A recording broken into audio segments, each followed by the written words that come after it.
سلامونه خوږو لیدونکو، امید لرم تاسې ټول به راته روغ او جوړ اوسئ. نن مې تاسې ته یوه عبرتناکه کیسه راوړې.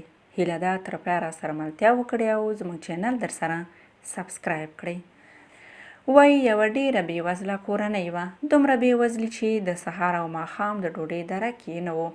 یوه ورځ یې مېرمنې خپل خاوند ته وویل: آیا موسی علیه السلام د الله جل جلاله نبي او استازی نه دی؟ خاوند یې ورغبرګه کړه: ولې نه، بېشکه چې نبي دی.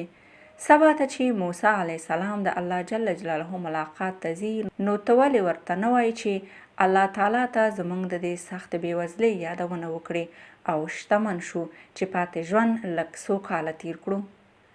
سمه ده، سبا به زه موسی علیه السلام ته ووایم.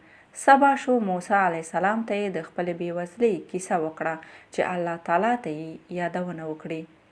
یعنی الله تعالی په هر څه خبر دی.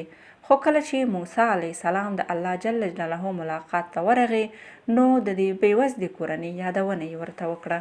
الله تعالی ورته وویل چې ورته ووایه چې زه به یې ښه شتمن کړم، خو دا شتمني به یې یو کال وي او بیا یې بیرته ځینې اخلم.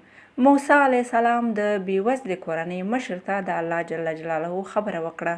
ډیر زیات خوشحاله شول او د الله تعالی د نعمتونو بارانونه له هر پلوه پرې راوورېدل او په ډیر لږ وخت کې ښه شتمن شول. خو یوه ورځ یې مېرمنې ورته وویل: خاونده، ته پوهیږې چې الله تعالی موږ ته د یوه کال د شتمنۍ خبر راکړی، نور به بیرته بېوزلي کیږو. نو خوښه دې نه ده چې له دې شته شتمنۍ څخه داسې ګټه واخلو چې بیا مو د بېوزلي په وخت کې هم په ثمر راشي. له خلکو سره به ښېګڼه وکړو او هغوی به هرومرو د بېوزلي پر مهال له موږ سره مرسته کوي.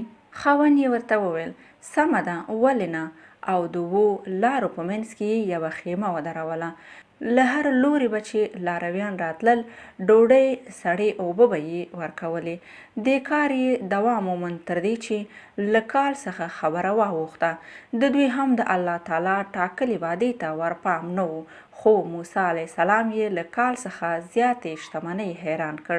کله چې بیا د الله تعالی ملاقات ته ولاړ، نو له الله تعالی څخه یې د دغو بېوزلو د شتمني په هکله چې له کال څخه وراوښتې وه وپوښتل چې څنګه له کال څخه زیاته وپایده.